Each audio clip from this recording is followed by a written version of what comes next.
Good morning, all of you. Good evening, all of you. Good evening.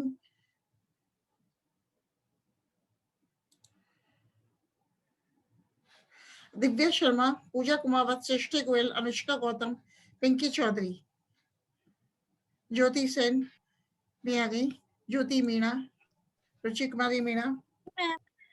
हाँ बेटा,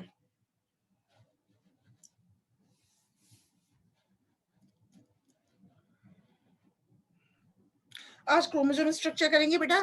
आपकी 12 और 13 को भी क्लासेस लगेगी, ऑनलाइन क्लासेस, पर कॉलेज नहीं आना है, कॉलेज की तो छुट्टी है। तो 12 अप्रैल को 13 अप्रैल को भी क्लास लगेगी एक बॉटनी की, ऑनलाइन क्लासेस लगेगी। ओके बेटा, ऑनलाइन क्लासेस में ग्रुप पे डाल दूंगी, ग्रुप पे डाल दूंगी। नाम क्या हो गया? प्रतिभा शर्मा, ज्योति मीणा, रुचि कुमारी मीणा, ज्योति सेन। हाँ।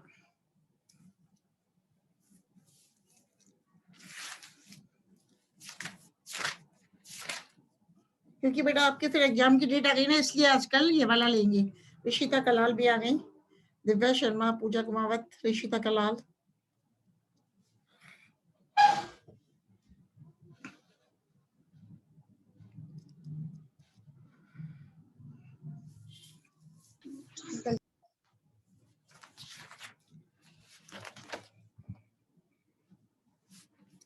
सबसे पहले किसकी बात कर रहे हैं अपन? क्रोमोसोम की। तो इसका संक्षिप्त इतिहास की बात कर लेते हैं पहले, फिर आपको स्क्रीन शेयर भी करेंगे। एक मैं अंजलि विजय को एडमिट कर देती हूँ। ई स्ट्रासबर्गर ने सर्वप्रथम कोशिका विभाजन के दौरान केंद्रक द्रव्य में स्पष्ट होने वाली सूत्राकार संरचनाओं, गुण सूत्रों को देखा।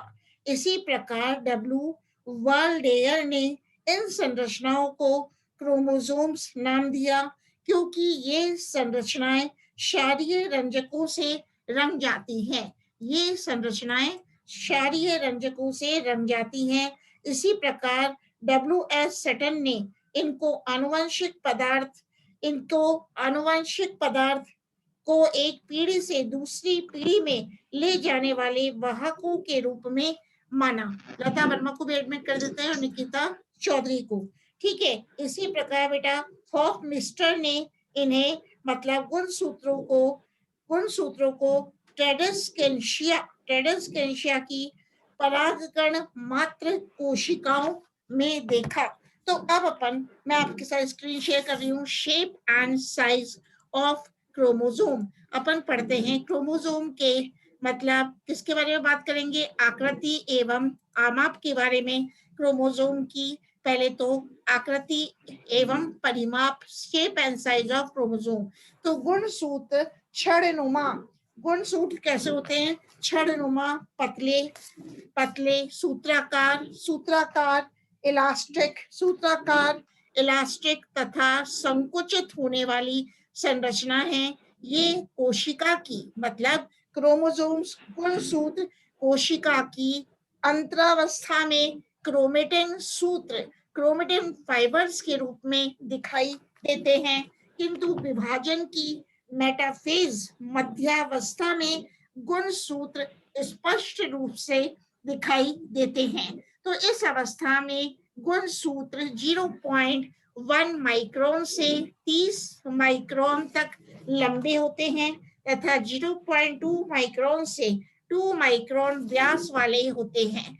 तो किसकी बात कर रहे हैं? जंतुओं की अपेक्षा पौधों में गुणसूत्र बड़े साइज के होते हैं और इसी प्रकार ट्राइलियम जाति में गुणसूत्रों की लंबाई 30 माइक्रोन होती है। तो बेटा जो ट्राइलियम स्पीसीज है उसमें गुणसूत्रों की लंबाई कितनी होती है? 30 माइक्रोन होती है। और एक बीजपत्री पौधों में द्विबीजपत्री पौधों से अधिक लंबे गुणसूत्र पाए जाते हैं। अब देखते हैं, जैसे क्वेश्चन आता है, discuss in detail about the structure of chromosome. गुणसूत्र की संरचना की व्याख्या कीजिए। तो एक गुणसूत्र की संरचना में निम्नलिखित भाग होते हैं। पहला है बेटा पेलिकल एंड मैट्रिक्स, दूसरा है क्रोमोनीमेटा। ठीक है, अभी गुणसूत्र का स्ट्रक्चर भी दिखाएंगे। तीसरा है क्रोमोमियर्स, डी है। चौथा है प्राइमरी कॉन्स्ट्रिक्शन और सेंट्रोमियर। तो सबसे पहले अपन बात करते हैं गुणसूत्र की संरचना में क्या होते हैं बेटा। पेलिकल एंड मैट्रिक्स की बात करते हैं तो प्रत्येक क्रोमोसोम, प्रत्येक गुणसूत्र एक पतली रंगहीन कलरलेस सीमांत कला लिमिटिंग मेम्ब्रेन द्वारा घिरा रहता है जिसे पेलिकल कहते हैं। पेलिकल के अंदर एक जेली सदृश, एक जेली समान एमोर्फस अक्रिस्टलीय पदार्थ मैट्रिक्स पाया जाता है। मैट्रिक्स में क्रोमोनिमेटा पाए जाते हैं। इसकी उपस्थिति जनकेसी कुल के पादप लुजुला कैम्पेस्ट्रिस में देखी गई, किंतु डार्लिंगटन वायरस ने इलेक्ट्रॉन माइक्रोस्कोप द्वारा क्रोमोसोम्स के अध्ययन में क्रोमोनीमा के चारों ओर पेलिकल व मैट्रिक्स का अस्तित्व स्वीकार नहीं किया। तो पहले तो ये देखो बेटा, ये मैं दिखा रही हूँ आपको, ये है गुणसूत्र की संरचना। ये किसका डायग्राम दिखाया है, क्रोमोसोम स्ट्रक्चर है। तो अपन ने किसकी बात करी, मैट्रिक्स की बात करी। तो प्रत्येक क्रोमोसोम एक पतली कलरलेस सीमांत कला द्वारा घिरा रहता है जिसे पेलिकल कहते हैं। और पेलिकल के अंदर एक जेली सदृश एमोर्फस पदार्थ मैट्रिक्स पाया जाता है। अब अपन गुणसूत्र की किसकी बात करेंगे बेटा, इसकी पेलिकल की तो बात हो गई। अब है क्रोमोनिमेटा क्या होते हैं, तो मैट्रिक्स में धसी हुई अवस्था में पाए जाने वाले दो एक समान बहुत पतले अत्यधिक कुंडलित हाईली कॉइल्ड सूत्र क्रोमोनिमेटा कहलाते हैं। ये आपस में इतने अधिक कुंडलित होते हैं कि एकल सूत्र के रूप में दिखाई देते हैं, जिसकी मोटाई लगभग 800 एंगस्ट्रॉन डिग्री होती है। यह अवस्था कोशिका विभाजन की प्रोफेज पूर्वावस्था तथा कभी-कभी इंटरफेज के दौरान दिखाई देती है। क्रोमोनीमा को सर्वप्रथम बारेंट जी, मतलब ये क्या है, BARANETZED मतलब क्रोमोनीमा को सर्वप्रथम बारेंट जकी ने ट्रेडिस्केंशिया की परागमात्र कोशिका में देखा। मतलब ट्रेडिस्केंशिया की पोलिन मदर सेल में क्रोमोनीमा को सबसे पहले देखा गया। अब मैं आपको दिखाती हूँ, ये आपको दिख रहे हैं बेटा क्रोमोनिमेटा, जो कि हाईली कॉइल्ड स्ट्रक्चर है। तो क्रोमोनिमेटा क्या है, मैट्रिक्स में धसी हुई अवस्था में पाए जाने वाले दो एक समान, देख लो डायग्राम में, तो एक समान बहुत पतले अत्यधिक कुंडलित, ये क्या है, अत्यधिक कुंडलित सूत्र क्रोमोनिमेटा कहलाते हैं। तो मध्यावस्था किसे कहते हैं अपन, मतलब जैसे कि मेटाफेज में किसको कहेंगे अपन, मध्यावस्था में प्रत्येक गुणसूत्र दो सममित संरचनाएं क्रोमोनिमेटा या क्रोमेटिड्स क्या है, क्रोमोनिमेटा या क्रोमेटिड्स का बना होता है। और प्रत्येक क्रोमेटिड एक डीएनए अणु का बना होता है। दोनों क्रोमेटिड्स आपस में एक दूसरे से केवल सेंट्रोमियर द्वारा जुड़ी रहती हैं। तो सेल डिवीजन कोशिका विभाजन की एनाफेज में एक दूसरे से अलग होकर विपरीत ध्रुवों पर चली जाती हैं। अतः एनाफेज में गुणसूत्र सिर्फ एक क्रोमेटिड के, जबकि मध्यावस्था में गुणसूत्र दो क्रोमेटिड्स के बने हुए होते हैं। कहने का मतलब है, जब एनाफेज अवस्था होती है तो जो क्रोमोसोम्स हैं, क्रोमोसोम्स में एक ही क्रोमेटिड पाया जाता है, जबकि मध्यावस्था में गुणसूत्र में दो क्रोमेटिड्स पाए जाते हैं। तो क्रोमेटिड्स कोशिका विभाजन के दौरान क्रियात्मक इकाइयां होती हैं। तो ये जो डायग्राम दिखाया है, इसमें देखो बेटा, क्रोमेटिड्स भी दिखाए हुए हैं साफ साफ। तो अपन कह सकते हैं कि आनुवंशिकी के वाहक कण जीन्स क्रोमोनीमा पर पाए जाते हैं। मतलब क्रोमोनीमा पर आनुवंशिकी के वाहक कण जीन्स पाए जाते हैं और क्रोमोनीमा में जीन रहित नॉन जीनिक भाग भी पाया जाता है। क्रोमोनीमा में जीन रहित नॉन जीनिक भाग भी पाया जाता है। तो क्रोमोनीमा में 2 से अधिक सूत्र पाए जा सकते हैं, किंतु वे आपस में अत्यधिक कुंडलित रहते हैं। तो कुंडलन 2 प्रकार का हो सकता है। तो ये देखो डायग्राम में मैं एनलार्ज करती हूँ। ये है क्रोमोनिमल धागों की कुंडलियां। मैंने बताया एक तो है बेटा प्लेक्टोनेमिक कॉइल्स, एक है पैरानेमिक कॉइल्स। तो क्या बता रहे हैं, इसकी बात कर रहे हैं। कुंडलन 2 प्रकार का हो सकता है। Coiling can be of 2 types. कौन कौन सी है? एक तो है बेटा पैरानेमिक कॉइलिंग, क्या कहेंगे, पैरानेमिक कुंडलन। दूसरा है प्लेक्टोनेमिक कुंडलन, प्लेक्टोनेमिक कॉइलिंग। तो पहले बात करते हैं पैरानेमिक कुंडलन के बारे में। तो इसमें पैरानेमिक कुंडलन की बात चल रही है। तो इसमें कुंडलन के सूत्र सरलता से अलग हो सकते हैं। ये देख रहे हो बेटा, इन क्रोमोनिमल थ्रेड्स को सरलता से अलग किया जा सकता है। लेकिन प्लेक्टोनेमिक कॉइलिंग में देखना, दूसरा है प्लेक्टोनेमिक कॉइलिंग में, इसमें क्रोमोनिमा के सूत्र आपस में अत्यधिक गुथे हुए रहते हैं तथा उन्हें सरलता से अलग नहीं किया जा सकता। ये जो डायग्राम देख रहे हो, मैं एरो घुमा रही हूँ। तो प्लेक्टोनेमिक कुंडलन में क्या होता है बेटा कि जो क्रोमोनिमा के सूत्र हैं आपस में, देख रहे हो डायग्राम में, इतने अत्यधिक गुथे रहते हैं कि इन्हें सरलता से अलग नहीं किया जा सकता है। अब बात करते हैं क्रोमोमियर्स की। किसकी बात कर रहे हैं? क्रोमोमियर्स की। तो अर्धसूत्री विभाजन की पूर्वावस्था प्रोफेज में गुणसूत्रों पर सूक्ष्म दाने के समान उभार दिखाई देते हैं, जिनका आकार व स्थिति निश्चित होती है। इन्हें क्रोमोमियर्स कहते हैं। तो क्रोमोमियर्स किसे कहते हैं कि क्रोमोसोम्स पर सूक्ष्म दाने के समान उभार दिखाई देते हैं और इन्हें क्रोमोमियर्स कहते हैं। और सर्वप्रथम क्रोमोमियर्स का वर्णन बालबियानी ने 1876 में किया था। और क्रोमोमियर्स क्रोमोनीमा पर पाई जाने वाली मणिकाकार संरचनाएं होती हैं, जिनके बीच बीच में पाया जाने वाला स्थान इंटरक्रोमोमियर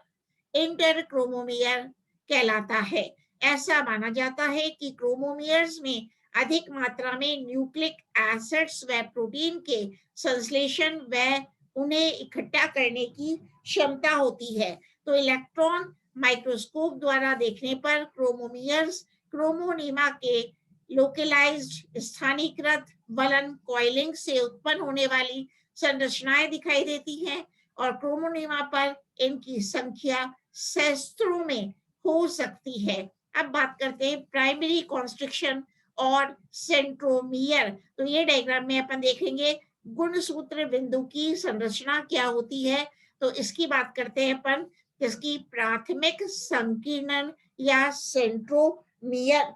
तो गुणसूत्र का हल्का अभिरंजित होने वाला हिस्सा जो संकुचित दिखाई देता है, प्राथमिक संकुचन कहलाता है।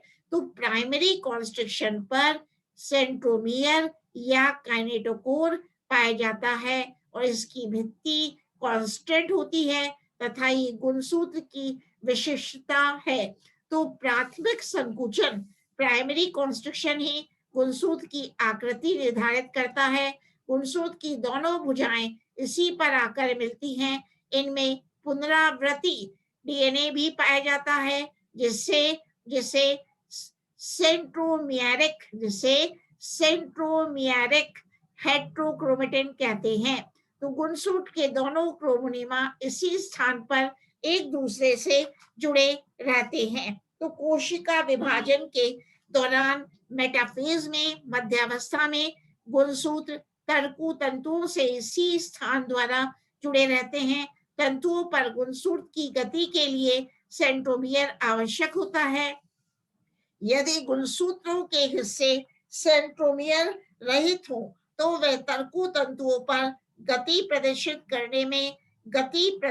करने में असक्षम होते हैं, क्योंकि तर्कु तंतु सिर्फ सेंट्रोमियर से ही जुड़ते हैं। तो अपन क्या देख रहे हैं बेटा, इलेक्ट्रॉन माइक्रोस्कोप द्वारा सेंट्रोमियर प्राथमिक संकुचन प्राइमरी कॉन्स्ट्रक्शन पर चिपकी हुई प्रोटीन से बनी हुई तस्तरीनुमा संरचना है, जिसका व्यास लगभग 0.20 से 0.25 माइक्रोन होता है। यह क्रोमेटिन रहित पदार्थ की बनी होती है। तो अनुप्रस्थ काट में ट्रांसवर्स सेक्शन में ये 3 भागों की बनी हुई दिखाई देती है।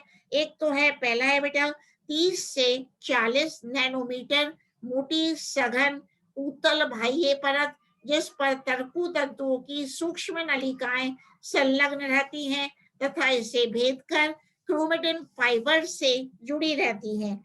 दूसरा है आंतरिक कम सघन परत, जो 15 से 30 नैनोमीटर मोटी होती है तथा क्रोमेटिन सूत्रों व बाह्य सघन परत के मध्य में स्थित होती है। तीसरा है सेंट्रोमियर के उत्तल भाग के ऊपर पाया जाने वाला फिब्रिलर मटेरियल तंतुमय पदार्थ सघन कोरोना का निर्माण करता है। तो अधिकतर सेंट्रोमियर्स में एक या अधिक गहरी अभिरंजित होने वाली विभिन्न आकार की संरचनाएं क्रोमोमियर्स या काइनोसोम्स पाई जाती हैं, जिनके बीच क्रोमोनिमा के इंटरक्रोमोनिमर जिनके बीच क्रोमोनिमा के अंतर क्रोमोमेरल सूत्र इंटरक्रोमोमेरल फिब्रिले कौन से इंटरक्रोमोमेरल फिब्रिले पाए जाते हैं। इनकी संख्या अलग अलग हो सकती है। तो अपन क्या देख रहे हैं बेटा, सेंट्रोमियर्स में एक या अधिक गहरी अभिरंजित होने वाली विभिन्न आकार की संरचनाएं क्रोमोमियर्स या काइनोसोम्स पाई जाती हैं। देखो बेटा, ये है काइनोसोम, मैं एरो घुमा रही हूँ, मतलब अपन क्या देख रहे हैं कि सेंट्रोमियर्स में एक या अधिक गहरी अभिरंजित होने वाली विभिन्न आकार की संरचनाएं क्रोमोमियर्स और काइनोसोम्स पाई जाती हैं। ठीक है, अब अपन लेते हैं फंक्शंस ऑफ सेंट्रोमियर। सेंट्रोमियर के कार्य क्या क्या हैं?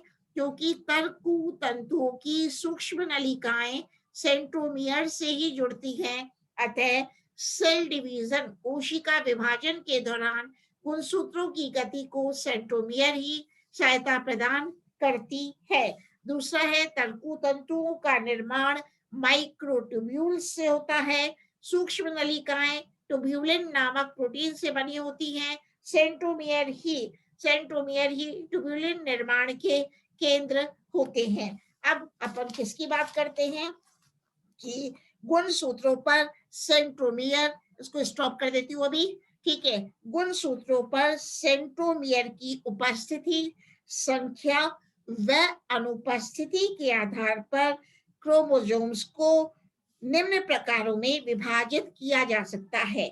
तो कौन कौन से बेटा? मोनोसेंट्रिक, डाइसेंट्रिक, पॉलीसेंट्रिक, एसेंट्रिक और होलोसेंट्रिक।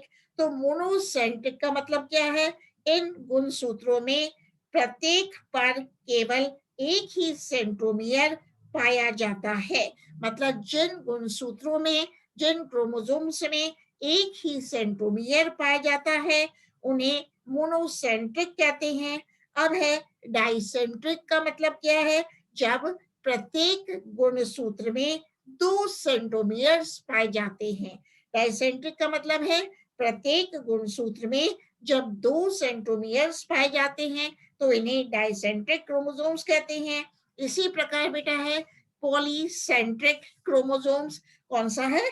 पॉलीसेंट्रिक। तो इन गुणसूत्रों में प्रत्येक गुणसूत्र पर 2 से अधिक सेंट्रोमियर्स पाए जाते हैं। और है बेटा एसेंट्रिक, तो ये गुणसूत्रों के टूटे हुए खंड होते हैं जो अधिक समय तक अस्तित्व में नहीं रहते हैं क्योंकि इनमें सेंट्रोमियर का अभाव होता है। तो आपसे कोई पूछता है what are acentric chromosomes, acentric गुणसूत्र वो होते हैं जिनमें सेंट्रोमियर अनुपस्थित होता है या सेंट्रोमियर का अभाव होता है। मतलब in acentric chromosomes centromere is absent. Next है होलोसेंट्रिक, कुछ गुणसूत्रों में सेंट्रोमियर्स की संख्या अधिक होती है जिससे गुणसूत्र की पूरी लंबाई में सेंट्रोमियर विस्तृत रहती है। जैसे कि बेटा एक एग्जांपल है एस्केरिस, एस्केरिस मेगलोसिफेला, एस्केरिस मेगलोसिफेला कुछ इंसेक्ट्स तथा प्लांट लुजूला में होलोसेंट्रिक क्रोमोसोम्स पाए जाते हैं। इसी प्रकार अब फिर वापस से शेयर करती हूँ स्लाइड वही वाली आपके साथ। ठीक है, ये तो हो गया आपका। देखो बेटा इसके साथ मैं आपको जो बता दूं, एक अपन कौन सी शेयर करेंगे अब, इसी प्रकार सेकेंडरी कॉन्स्ट्रक्शन की बात बाद में करेंगे। इसी प्रकार गुणसूत्रों में सेंट्रोमियर की स्थिति के आधार पर गुणसूत्रों को कुछ निम्न अनुसार वर्गीकृत किया जा सकता है। एक तो बेटा है मेटासेंट्रिक, दूसरा है एक्रोसेंट्रिक। मेटासेंट्रिक, एक्रोसेंट्रिक, सब मेटासेंट्रिक व टीलोसेंट्रिक। तो मेटासेंट्रिक से आप क्या समझते हो, देखते हैं एक स्क्रीन शेयर करके। ठीक है, एक स्क्रीन शेयर में देखते हैं मेटासेंट्रिक से आप क्या समझते हो। ये तो है टीलोसेंट्रिक, ये देखना बेटा इधर दिखाया हुआ है, तो छोटा करती हूँ, ये है मेटासेंट्रिक। और फिर मैंने किसका नाम लिया, एक्रोसेंट्रिक। ठीक है, एक है सब मेटासेंट्रिक, तो इसके बारे में बात करते हैं। मेटासेंट्रिक जब किसी गुणसूत्र में सेंट्रोमियर मध्य में स्थित होता है, ये देख लो, जब किसी क्रोमोसोम में गुणसूत्र में सेंट्रोमियर मध्य में स्थित होता है जिससे इसकी दोनों भुजाओं की लंबाई समान रहती है तथा इसकी आकृति वी जैसी होती है, तो यह मेटासेंट्रिक मेटासेंट्रिक गुणसूत्र कहलाता है। नेक्स्ट है एक्रोसेंट्रिक, तो इन गुणसूत्रों में सेंट्रोमियर एक सिरे पे होता है, देख रहे हो, इन गुणसूत्रों में सेंट्रोमियर एक सिरे पे होता है जिससे गुणसूत्र की क्रोमोसोम की एक भुजा लंबी है। कैसे देख रहे हो, क्रोमोसोम की एक भुजा लंबी होती है तथा दूसरी भुजा नहीं के बराबर होती है। तो ये गुणसूत्र एक्रोसेंट्रिक क्रोमोसोम्स सीधे रॉड रॉड या जे की आकृति के होते हैं। इस प्रकार के गुणसूत्र प्राकृतिक रूप से नहीं पाए जाते। अब देखना बेटा अपन बात कर रहे हैं सब मेटासेंट्रिक क्रोमोसोम। कौन सा है, सब मेटासेंट्रिक क्रोमोसोम। तो जब गुणसूत्रों में सेंट्रोमियर मध्य बिंदु से थोड़ा हटकर स्थित होता है जिससे एनाफेज में गुणसूत्र एल आकृति के दिखाई देते हैं। कैसे दिखाई देते हैं, एल आकृति के दिखाई देते हैं। अब है एक टीलोसेंट्रिक, ये फर्स्ट है टीलोसेंट्रिक। कौन सा बात कर रहे हैं, टीलोसेंट्रिक। तो इन गुणसूत्रों में सेंट्रोमियर की स्थिति अंतस्थ होती है, अतः ये टीलोसेंट्रिक कहलाते हैं। ये गुणसूत्र भी एनाफेज में रॉड शेप्ड छड़ आकृति के समान दिखाई देते हैं।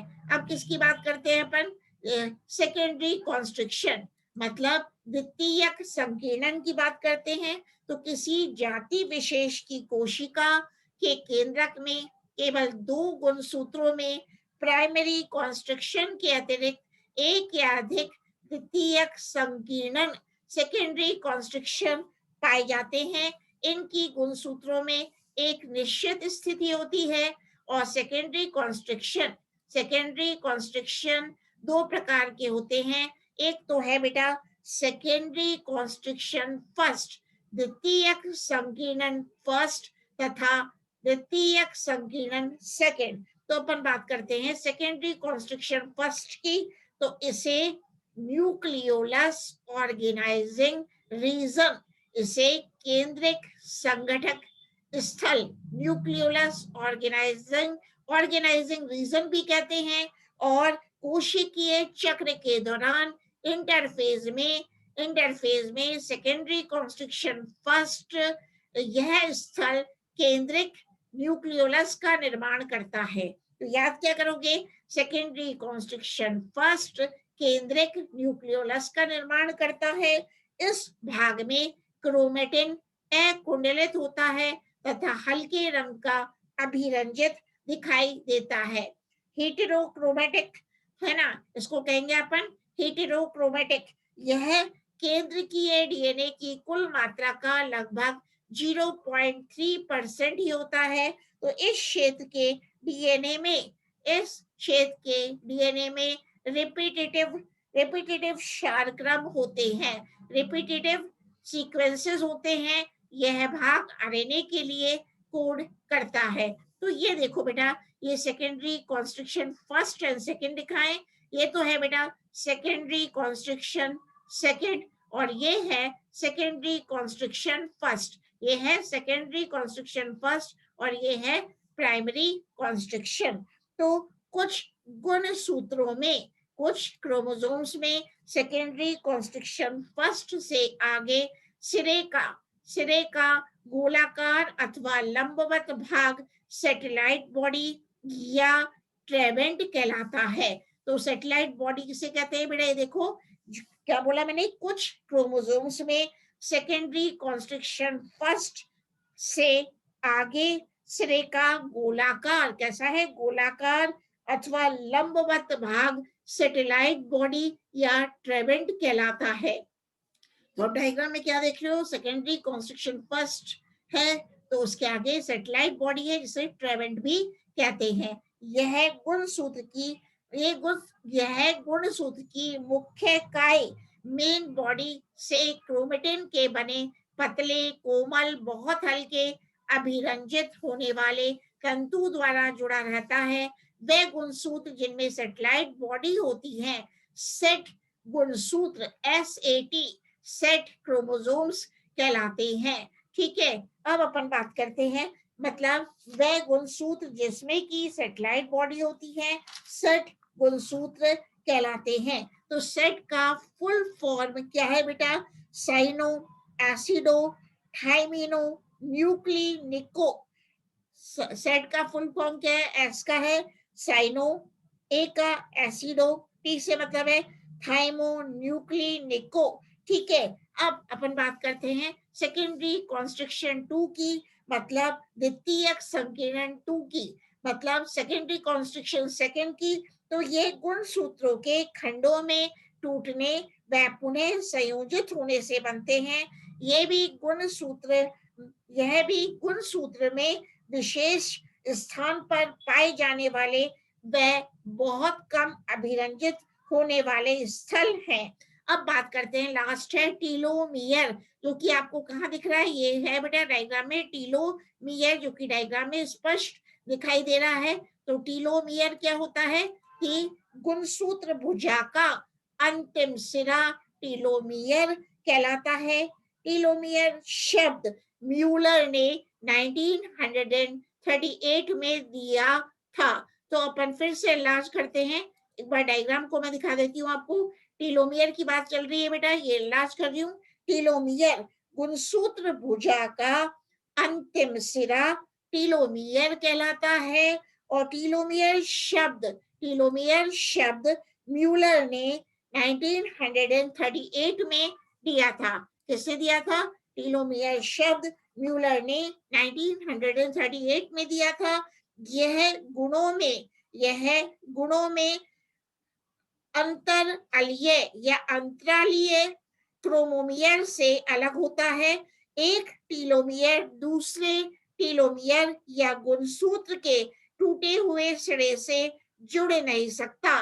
क्या याद रखने की चीज है कि एक टीलोमियर दूसरे टीलोमियर या क्रोमोसोम गुणसूत्र के टूटे हुए सिरे से जुड़ नहीं सकता। यह गुणसूत्र के शरीर पर डीएनए अणु के शीर्ष के वलित होने के फलस्वरूप होता है तथा डीएनए के दोनों स्वतंत्र सिरे गुणसूत्र पदार्थ में ही कहीं जुड़े रहते हैं। अब बात करते हैं क्रोमेटिन मटेरियल, जो एक इंपॉर्टेंट टॉपिक है, ये भी कर लेते हैं। टाइम होने वाला है। क्रोमेटिन पदार्थ तो डीएनए, आरएनए व प्रोटीन की मात्रा तथा अभिरंजित होने के गुण के आधार पर क्रोमेटिन पदार्थ दो प्रकार का होता है। क्रोमेटिन पदार्थ इस दो प्रकार का होता है। एक तो बेटा है हेट्रोक्रोमेटिन, दूसरा है यूक्रोमेटिन। तो हेट्रोक्रोमेटिन मतलब एंड यूक्रोमेटिन की बात कर रहे हैं तो पादप तथा जंतुओं का अधिकतर जातियों में कोशिका विभाजन के समय कुछ गुणसूत्रों के कुछ खंड अधिक अथवा कम संघनित दिखाई देते हैं। यह घटना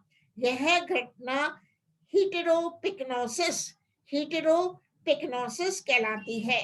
तो हिटेरोपिक्नोसिस सकारात्मक भी हो सकता है अथवा नेगेटिव नकारात्मक भी हो सकता है। तो अधिक संघनन की अवस्था पॉजिटिव हिटेरोपिक्नोसिस कहलाती है। यदि क्रोमेटिन पदार्थ पूरे कोशिका विभाजन चक्र के दौरान बहुत अधिक संघनित रहता है तो इसे हेट्रोक्रोमेटिन कहते हैं। तो हेट्रोक्रोमेटिन किसे कहते हैं? यदि क्रोमेटिन पदार्थ सेल डिवीजन कोशिका विभाजन चक्र के दौरान बहुत अधिक संघनित रहता है तो इसे हेट्रोक्रोमेटिन कहते हैं। और यदि क्रोमेटिन पदार्थ कम संघनित, कम कुंडलित अथवा फैला हुआ होता है, एक्सटेंडेड रहता है, तो इसे यूक्रोमेटिन कहते हैं। तो हेट्रोक्रोमेटिन शब्द का प्रयोग सर्वप्रथम हिज HEITZ, टी साइलेंट है, हिज ने सन 1928 में किया। हेट्रोक्रोमेटिन में गुणसूत्र बहुत अधिक कुंडलित व वलित होते हैं, अतः यह अधिक गहरा अभिरंजित होता है और यह भाग आनुवंशिक रूप से निष्क्रिय पदार्थ से बना होता है। किंतु यह गुणसूत्र की विभिन्न उपापचयी क्रियाओं, न्यूक्लिक एसिड्स का जैव संश्लेषण तथा एटीपी उपापचय को नियंत्रित करता है। अब यूक्रोमेटिन बहुत हल्का अभिरंजित होता है। यूक्रोमेटिन बहुत हल्का अभिरंजित होता है। गुणसूत्र का अधिकतर भाग विस्तारित होता है, एक्सटेंडेड होता है, यूक्रोमेटिन कहलाता है। यह अधिक सक्रिय भाग होता है। इस खंड का डीएनए इंटरफेज में मैसेंजर आरएनए संश्लेषित करता है, इसलिए संश्लेषण के लिए सक्रिय कोशिका में बड़ी केंद्रिक न्यूक्लियोलस तथा अधिक यूक्रोमेटिन होता है। तो ठीक है, अपन ने आज क्रोमोसोम भी बेटा फिनिश कर लिया। अब नेक्स्ट क्लास आपकी होगी, अभी एंड का मीटिंग कर देते हैं, ठीक है।